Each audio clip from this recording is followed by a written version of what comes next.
Friends and enemies, welcome to another episode of Malvo Talks. Welcome to the Green Cheese Network and those of you who are listening to me by way of podcast.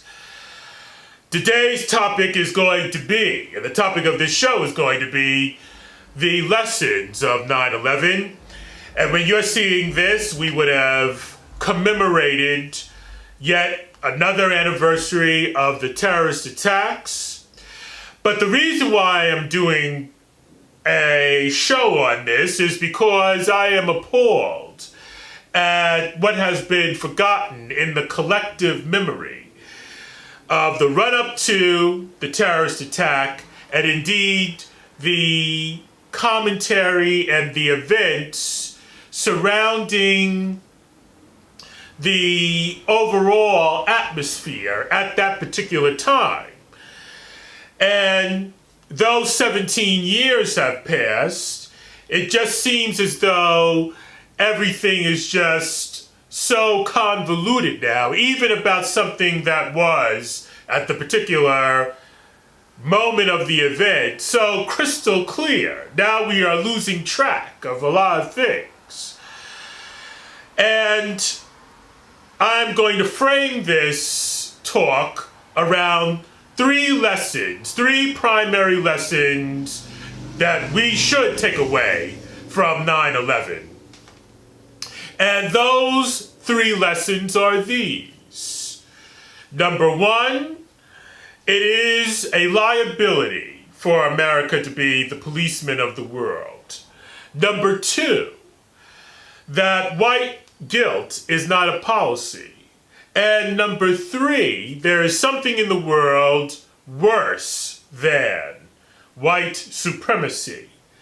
Now, if you have your pen and paper there, I'll go through them once again, and then I will go into those three lessons in more detail. But the first lesson is that it is a liability for America to be the policeman of the world. Number two, white guilt is not a policy. And number three, there is something in the world worse than white supremacy. Now, allow me to take you back, and now I'm going to do the first lesson. Allow me to take you back to the weeks running up to 9/11. And we must understand something that has been forgotten in the collective memory. And that is that in Durban, South Africa, there was a conference on racism that was scheduled to take place. And we, as represented by the Bush administration, decided not to take any part in that conference on racism. The unilateral rejection of that conference was, in hindsight, a diplomatic mistake, and more importantly, a lethal, how can I put this, an avoidable mishap, because we should have had the wherewithal to go to that conference. And here, I am going to read to you from this book by Tim Weiner. Those of you in the podcast will have to go to the YouTube video to see it. It's called Legacy of Ashes. And this is an award-winning book. It won the National Book Award. And here, Tim Weiner talks about the CIA. And see, we at that particular time, in our arrogance, and certainly couched in the Bush administration's arrogance, thought that we did not need to participate in a conference like that because it was politically incorrect, and at least they said that it became too anti-Semitic. But I am going to read to you from the first couple of paragraphs on page 477. This is the beginning of chapter 48, The Dark Side. And he says, American intelligence is in trouble. James Monier Simon Jr., the Assistant Director of Central Intelligence for Administration, warned shortly after Bush took office in January 2001. The CIA has had its centrality compromised, he said. It lacked the power to collect and analyze the intelligence needed to protect the nation. The United States in 2001 is faced with a growing, almost dizzying disparity between its diminished capabilities and the burgeoning requirements of national security, Simon said. The disconnect between what we are planning for and the likelihood of what the United States will face has never been so stark. The time would come when the President and Congress would have to explain why a foreseeable disaster went unforeseen. American intelligence was almost as divided and diffused as it had been in 1941. The CIA stood at 17,000 people, about the size of an army division, but the great majority of them were desk jockeys. Roughly 1,000 people worked abroad in the clandestine service. Most officers lived comfortably in suburban cul-de-sacs and townhouses in the orbit of the Washington Beltway. They were unused to drinking dirty water and sleeping on mud floors. They were unsuited for lives of sacrifice. 200 officers had joined the CIA's clandestine service as character members in September 1947. Perhaps 200 were capable and courageous enough to tough it out in hardship posts in January 2001. The full complement of CIA personnel focused on Al-Qaeda amounted to perhaps twice that number. Most of them were staring at computers at headquarters, cut off from the realities of the outside world by their antiquated, information technologies. To expect them to protect the United States from attack was at best a misplaced faith. Now I'm going to stop there. I have more to read. But you see what he said, antiquated technologies. And here you had Colin Powell and Condoleezza Rice, Secretary of State and National Security Advisor, respectively, saying to the American people, at least, that we are not going to participate in this conference on racism. We are not going to participate in this conference on racism. And it is my conviction that had we gone to that Durban, South Africa conference, had one of them at least gone, they didn't have to participate. They could have gone as an official observer. But they should have gone and sent somebody there to go if they didn't want to take the heat themselves.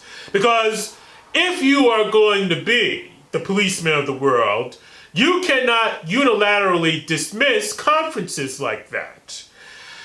Why? Because you have got to see what the world is really thinking. See, we are so spoiled and cut off. And in order to do that, you can't pay any attention, let me tell you, to politically correct things. And it is my conviction that had either Condoleezza Rice or Colin Powell gone, somebody would have told them, listen, there's a terrorist attack coming in your country in a few days. You must be on high alert. You must be prepared. We don't know which city. We think it's New York or maybe Washington. We don't know, but it is a major city. You got to put everyone, all your law enforcement, your military on high alert. Well, this is not what happened. And I'm going to continue. I'm going to skip a couple of pages and read this very crucial paragraph where he says, the agency never had answered a question put to it by President Bush.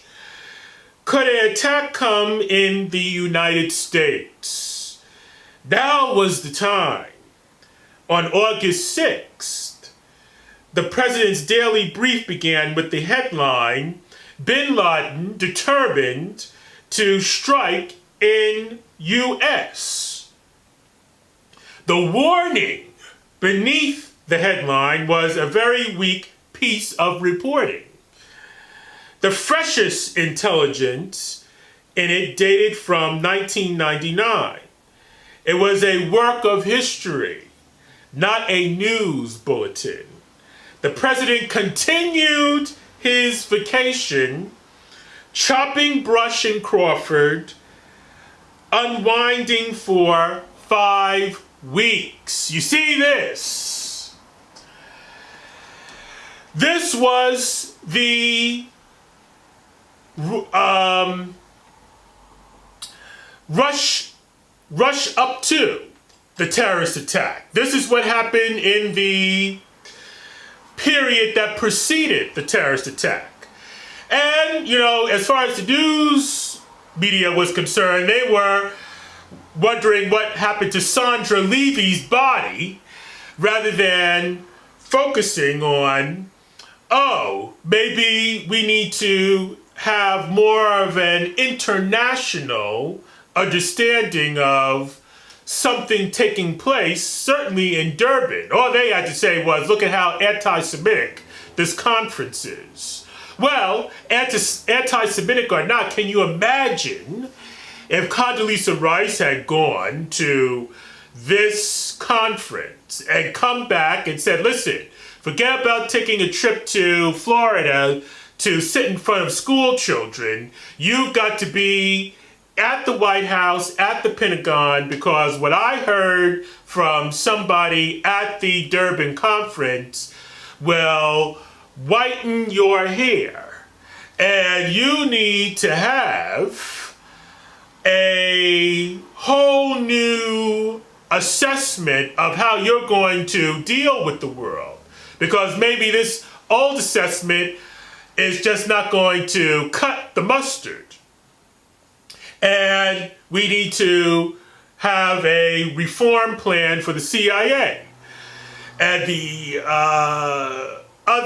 State Department needs to completely renovate its intelligence gathering and its other information technologies.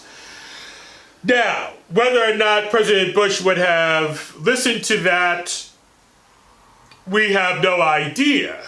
But, see, Condoleezza Rice later got in trouble for that, and though she was able to shrug off, I guess, the condemnation that came her way, you see how out of touch our politicians were with the gravity of the danger in front of them. And now I have a video clip for you to see right here. Now that's the first lesson. This is why being the policeman of the world is a liability. Because if you are going to take the position that America should be the policeman of the world, then you can't reject out of hand and unilaterally when people gather in various enclaves and hold conferences that you don't like.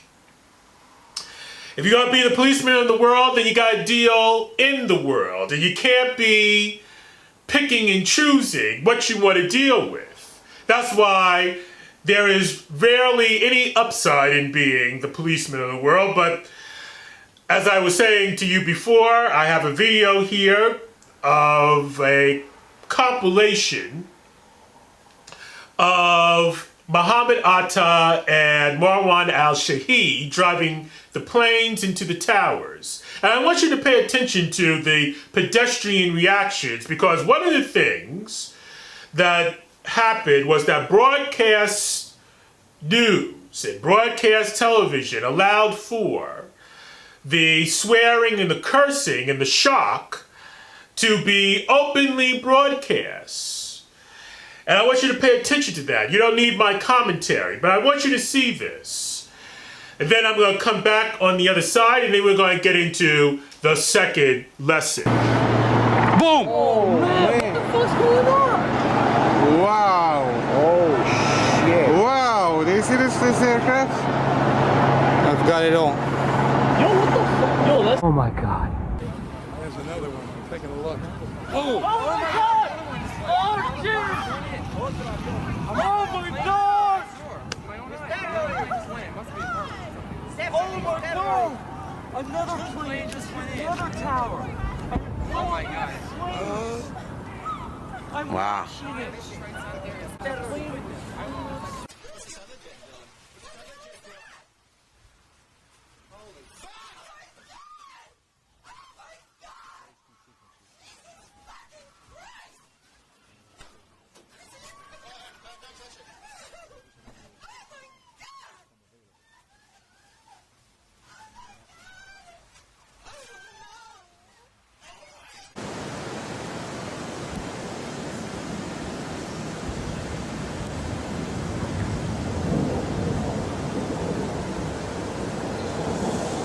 Holy shit!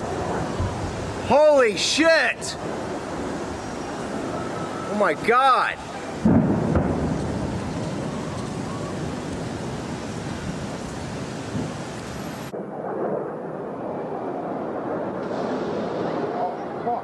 Holy shit!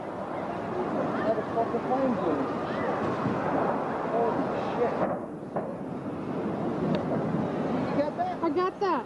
Holy shit, I'm sitting here walking, you know. Holy shit! That was the other building? That was the other fucking building! It wasn't even the same building.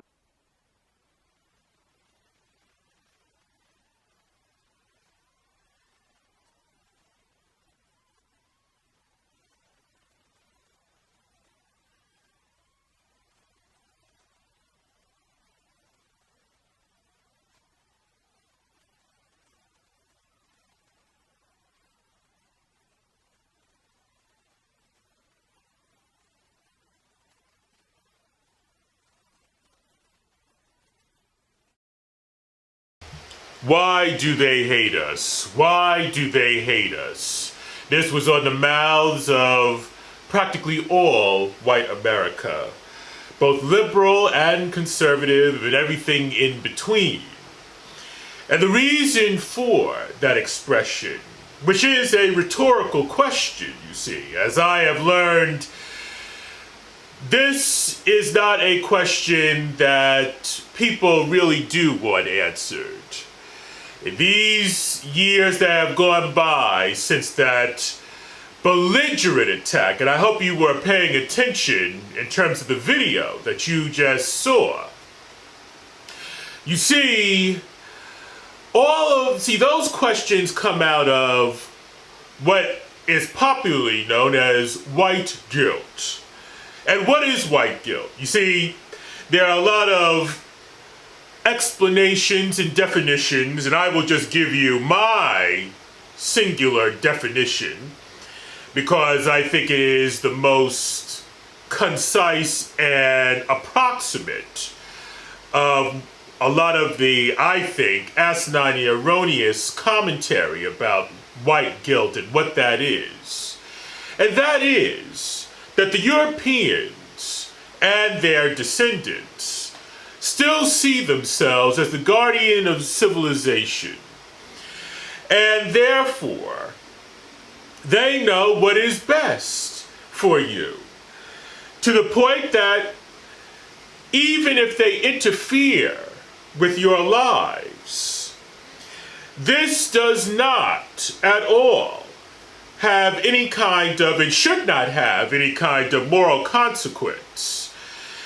And you see what has happened in the history of colonialism and in the history of slavery and all these other ways of getting you to conform to their ideal of civilization. Forget about what you had. To conform to their ideal of civilization. You see, there is no way of evaluating or finding fault in anything that they may do. Now, slavery and colonialism may have taken it a bridge too far. And you see, ever since that TV camera has been invented, they can't use the whip, or as they did in the concentration camp, the machine gun on you. Now they have to resort to simpler methods and more subtler methods. See, all of that was taking it a bridge too far. Starr said this, and he was absolutely right, that this new formulation is a way of teaching you. You see, they cajole you and they even allow you to ventilate a lot of your frustrations, but ultimately you're right back where you were perhaps 400 years ago, because we are giving, this is indeed the pathology and the mentality, because we are giving you something better than what you had. You see, I remember in the 80s, before the modern conversation about reparation, I remember when African Americans used to bring this up, and the response in terms of the white American was, "What are you complaining about? Here you are, participating in perhaps the greatest civilization known to mankind. You should get down on your hands and knees and thank us for kidnapping your ancestors and bringing them here and putting them in chains and working them to death, because you were and are the beneficiaries of something that whatever you had in Africa could not compare." And to drive the point even further home, you have the ability to get a mansion, to drive a Mercedes, to drive around in a Rolls Royce, to use a credit card and an ATM machine, and to go to the mall. We owe you something? Don't be stupid.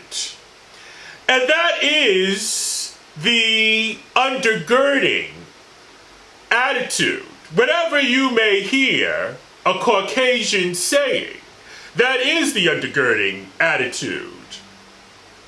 And therefore, the reason why do they hate us, is a rhetorical question, is because, you see, in the mindset, why are you attacking us for making your lives better?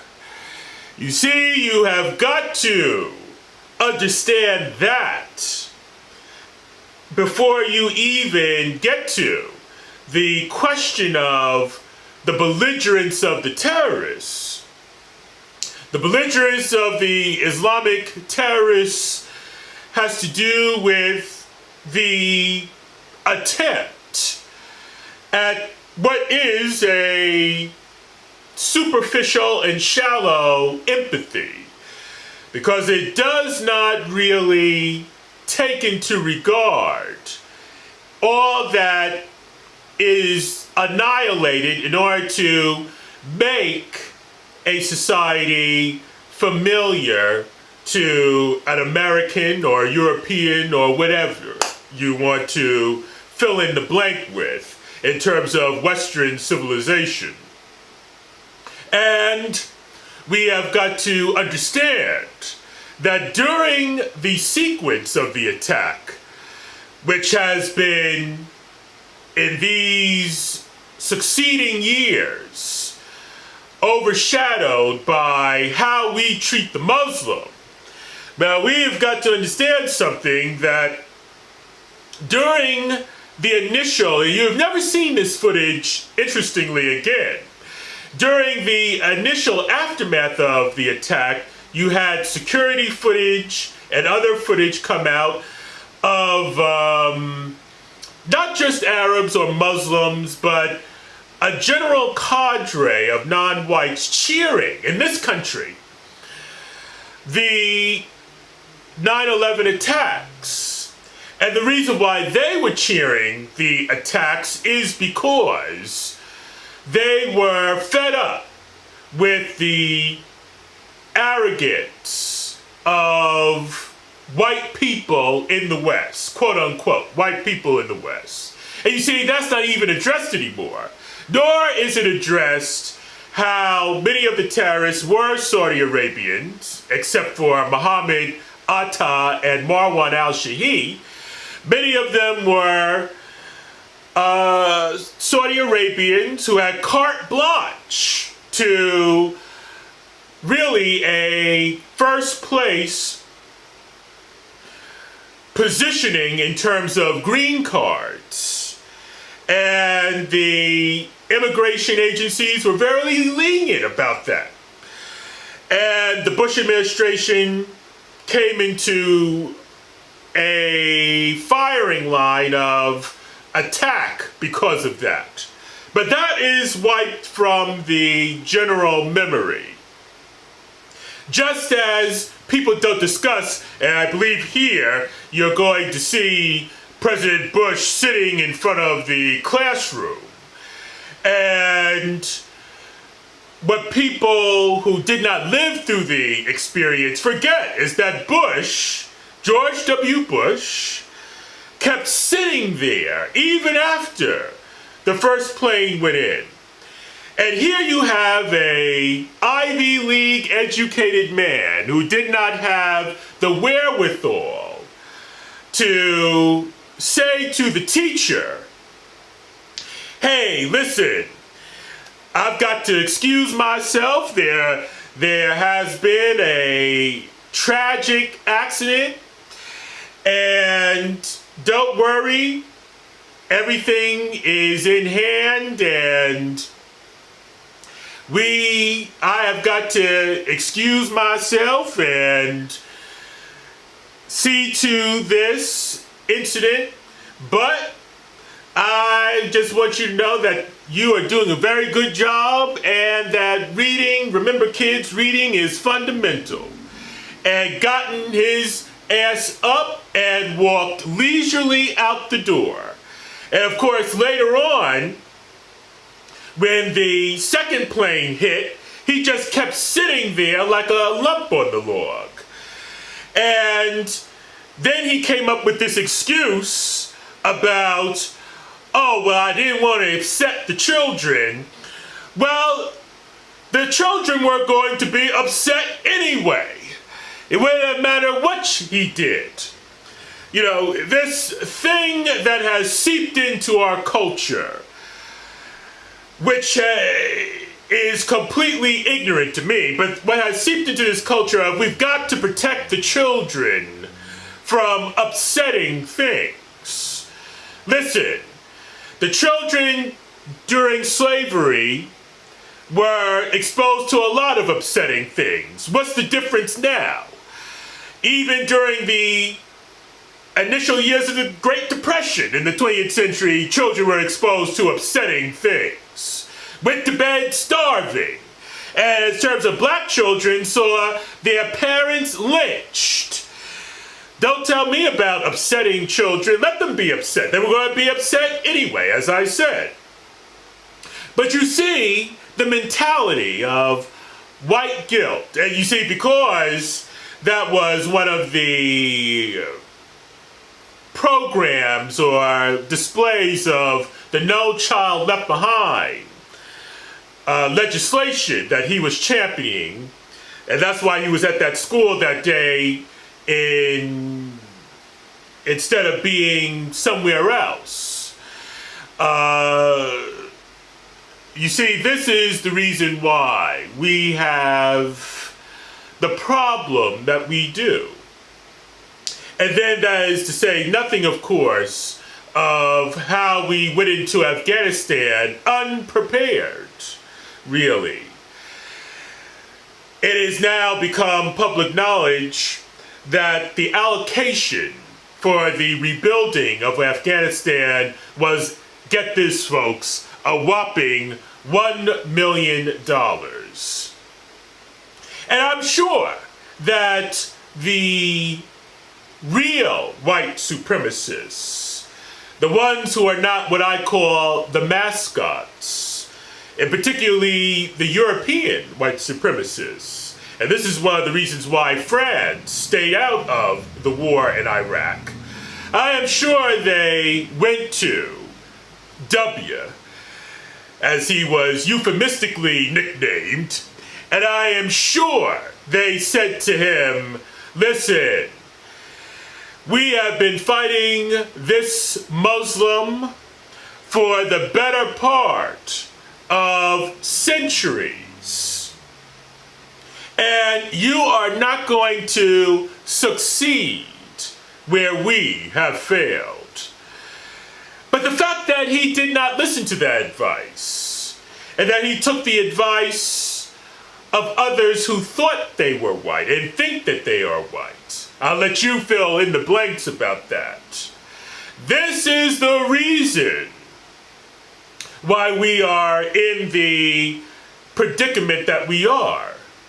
And suffices to say that in the midst of the terrorist attack, he said, because somebody probably whispered in his ear some kind of crafty thing to say, smart thing to say in the middle of a crisis, and he said, even though the terrorists, and I quote now, even though the terrorists can attack the steel of our buildings, they will not be able to attack the steel of the American resolve.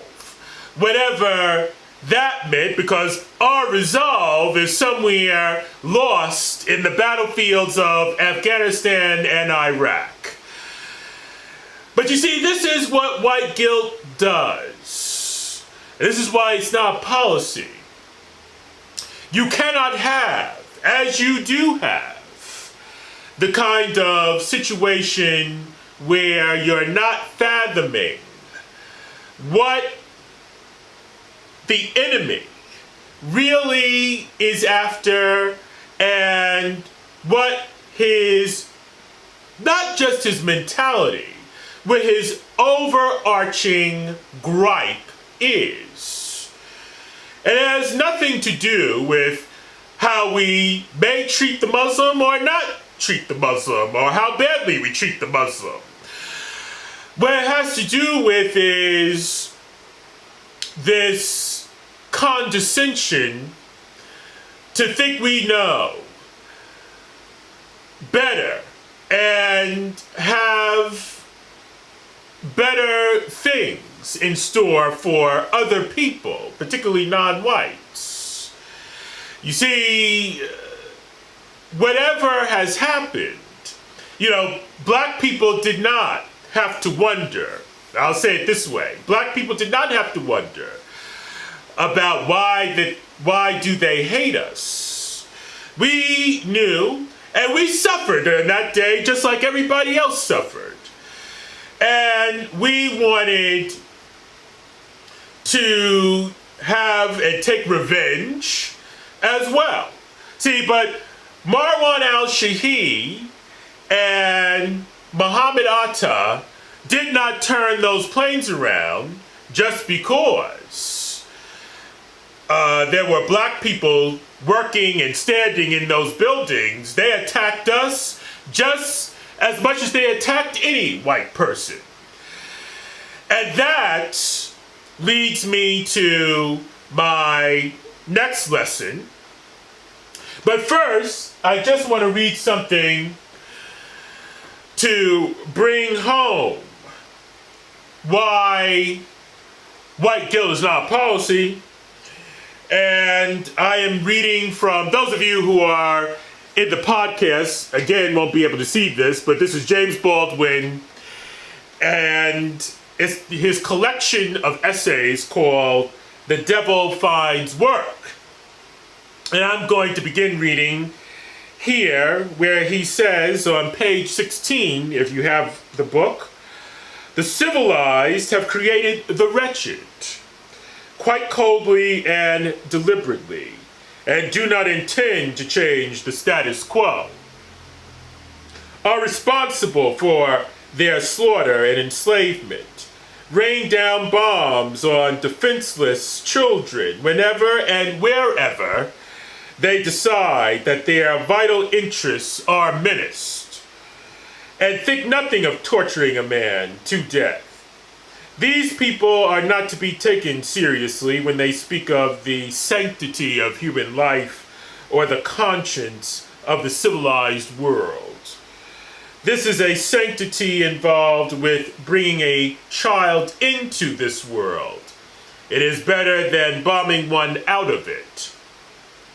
Dreadful indeed it is to see a starving child, but the answer to that is not to prevent the child's arrival, but to restructure the world so that the child can live in it, so that the vital interest, quote unquote, of the world becomes nothing less than the life of the child.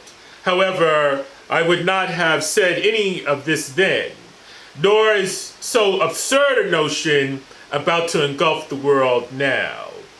But we were all starving children, after all. He's talking about non-whites. And none of our fathers, even at their most embittered and enraged, had ever suggested that we die out. It was not we who were supposed to die out. This was of all notions the most forbidden. And we learned this from the cradle. Every trial, every beating, every drop of blood, every tear were meant to be used by us for a day that was coming, for a day that was certainly coming. Absolutely, certainly coming. Not for us, perhaps, but for our children. The children of the despised and rejected are menaced from the moment they stir in the womb, and are therefore sacred in a way that the children of the saved are not. See, there you have white guilt, talked about, mulled over, and explained so that the civilized, namely all of us who belong to Western civilization, can see that the Muslim, and I'm not just speaking in terms of the terrorist or just the mild-mannered Muslim, the Muslim that may not necessarily go along with the precepts of Islamic supremacy, but nevertheless is treated like a dog, or nevertheless understands that when people in the West talk about safety, they're not talking about him. And this is something that all non-whites understand, even though that's not a guarantee that we have camaraderie. And this brings me to the third lesson of 9/11, that there is something in the world worse than white supremacy.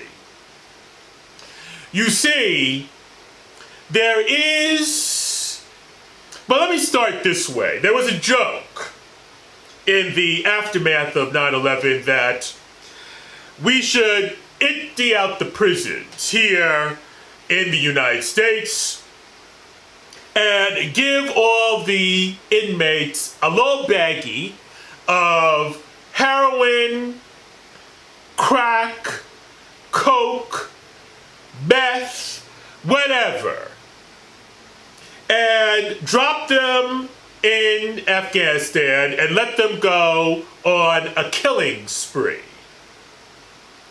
And that somehow or another would have been the appropriate answer to the terrorist attack on 9/11.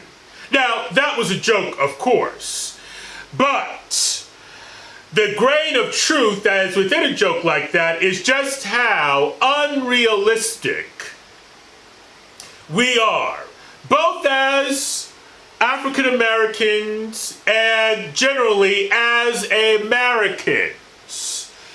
We don't have the capacity to deal with that miserable reality that James Baldwin was just talking about. See, that argument, by the way, which is a subject for a different segment here, is also the great argument for pro-life. But nevertheless, we don't have the capacity to necessarily understand this enemy. Now, we understand in terms of the relation to Caucasians and general Europeans, I should say. We understand it by that certain cause and under those kinds of auspices. We understand it because, the white man, quote unquote, thinks he knows what's best for us, both liberal and conservative. Doesn't matter party affiliations, they think they know what's best. And your opinions, at the end of the day, really don't matter. And unless you conform to that, see, we have assimilated so much in this society, you really don't have a real independent mode of thinking anymore. And we have no capacity to think in terms of the general world because we have been so cocooned in this republic. And that is the singular thing that our government, after all, has to really achieve and maintain in the life of the American, whether white or black.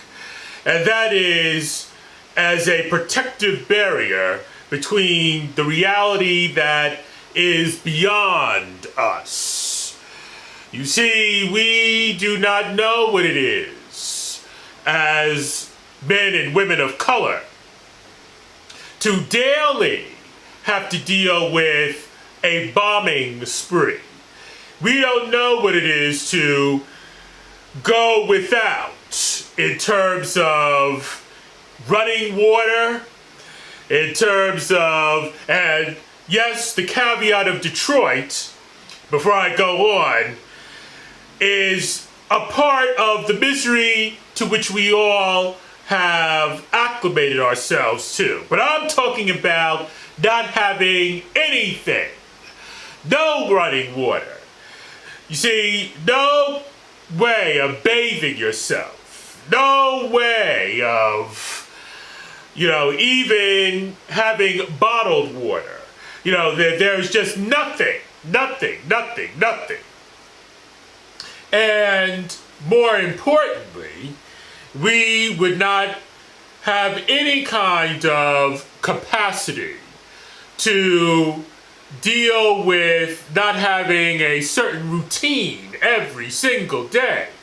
Is that when we send our men and women in the military off to these wars, Chinese and other troubled spots.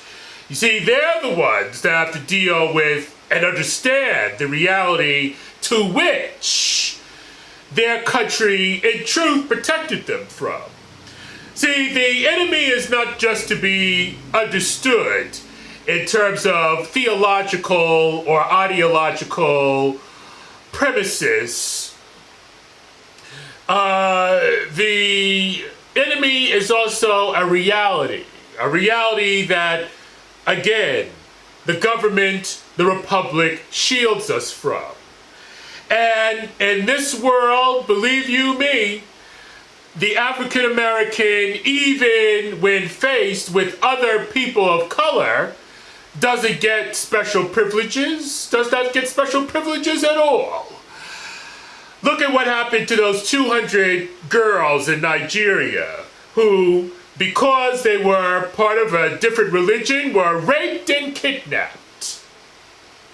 You see, many of the people in the world are now operating under the auspices of what can only be referred to in what I would call a mandate from heaven.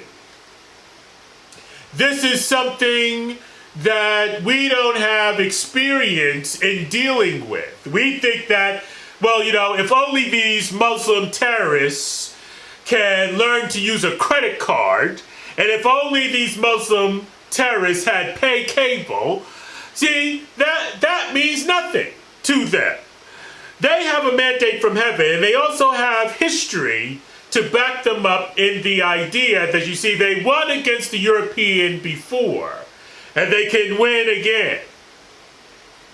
Our preoccupation with the way in which the color line is structured in the West, not only in the United States, but also in the European countries as well, has jaded us into thinking and fooled us and tricked us into thinking that, oh, well, because we're all being annoyed by the white man, we all have a common cause. No, we don't.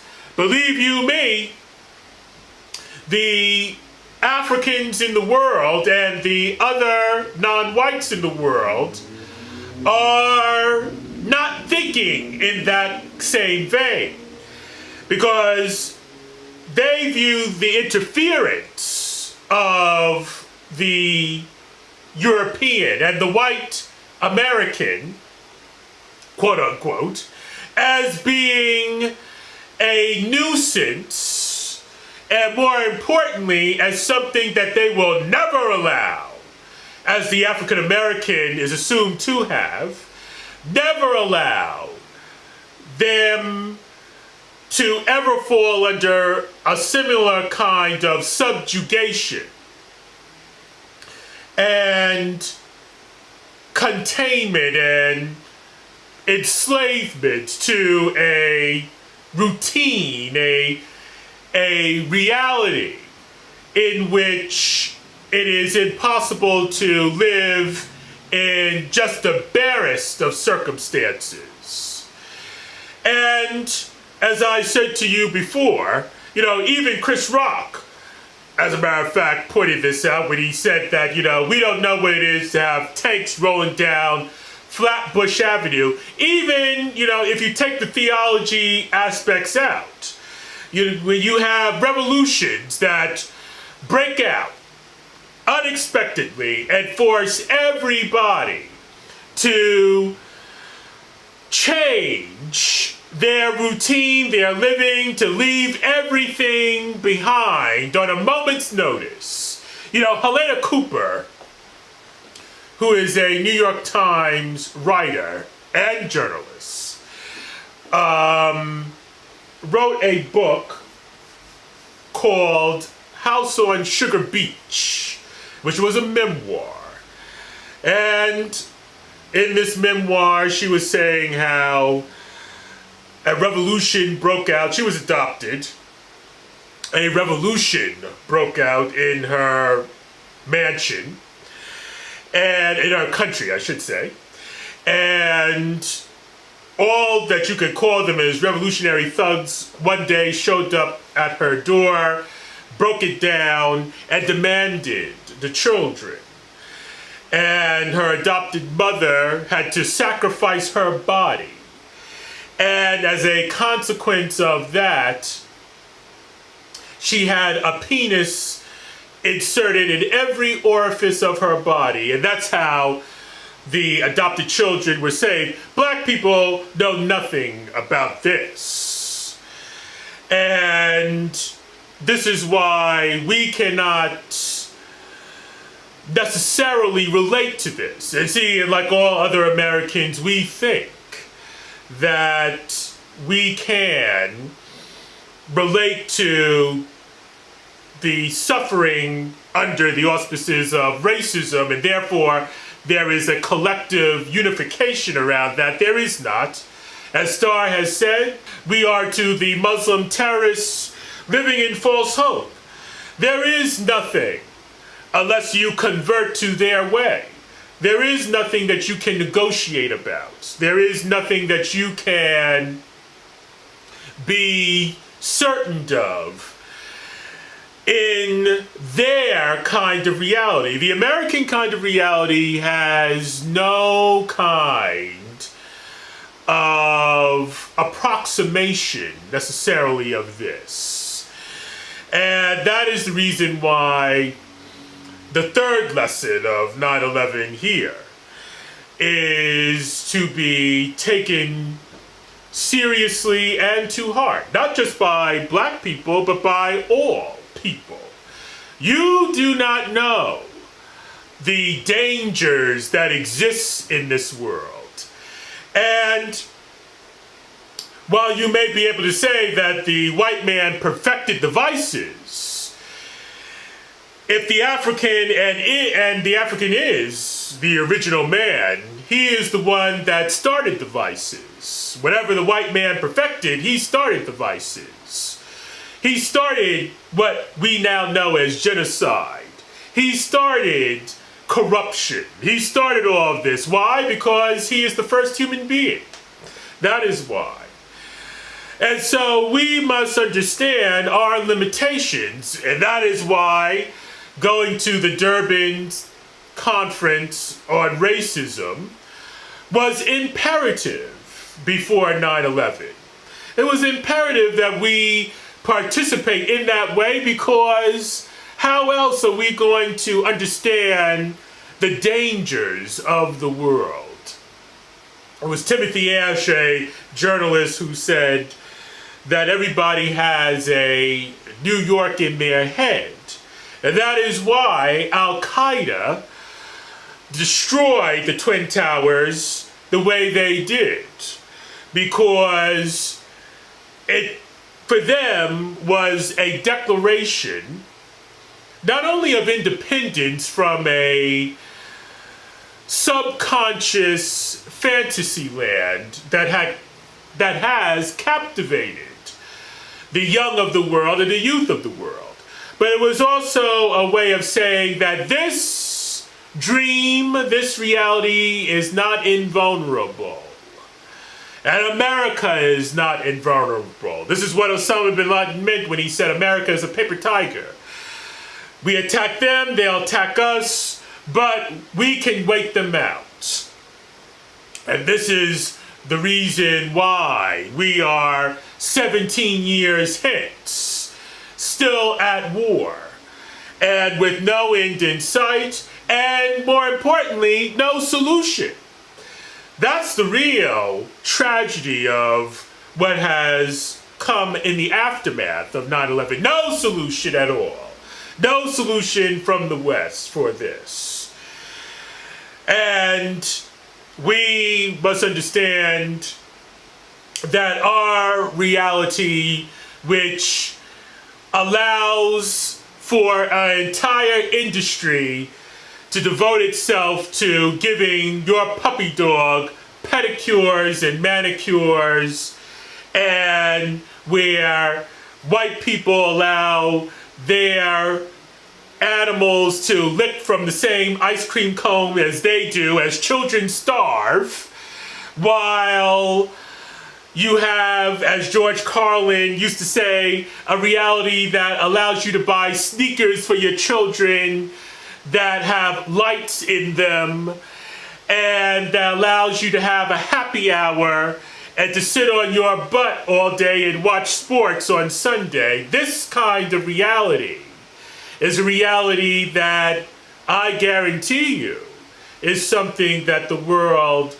does not factor into its everyday routine. And that is why we are somewhat incapable of really dealing with the world, because we are so conditioned to expect certain things that we never question, at least ourselves, in terms of the capacity to say we need to know more about what is really going on. And that's why your newscasts don't deal with this. This is why you have that kind of isolation. We traffic in anti-Americanism. See, our media traffics in anti-Americanism, but it doesn't really fathom what that means. And that goes back to what I was saying in terms of white guilt. Anyway, I will put my period there. I want you to be generous and go to your PayPal and put some money in my PayPal. And that is paypal.me/ETHAN 905. Subscribe, like, and leave a comment. I enjoy looking at your comments, because we have got to understand, I am giving you just my analysis of the lessons that you should learn from 9/11, but we have got to understand the realities that came out of the terrorist attack of September the 11th, 2001.